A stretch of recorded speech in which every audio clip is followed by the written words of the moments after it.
Right? If something good happens, it's great. If something bad happens, it's growth. And we see this in the ummah of Rasulullah sallallahu alaihi wasallam.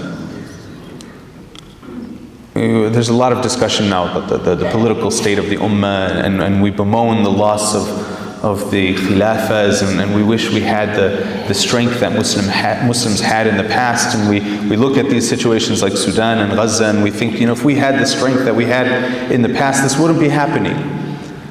If you go back 100 years now, just 100 years ago was when we had the last Khalifa. If you go back to 1910, at that time the Muslim population of the world was 10% of the global population. And then we lose the Khalifa. We lose all political and military control over pretty much the whole Muslim world.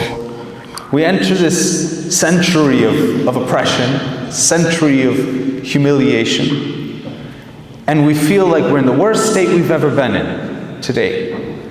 But after 100 years of being in this seemingly negative situation, today the Muslim Ummah is 25% of the global population.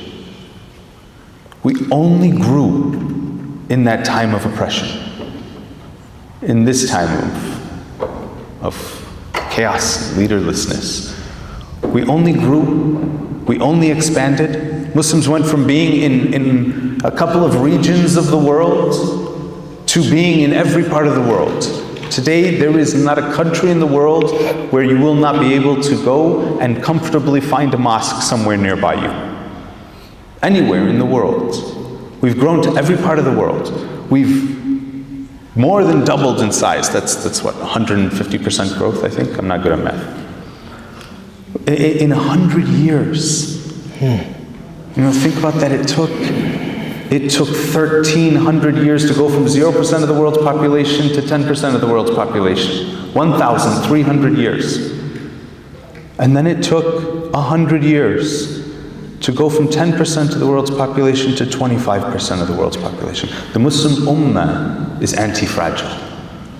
And Islam creates anti-fragile individuals by this process, by telling us that hardship and ease, they come together.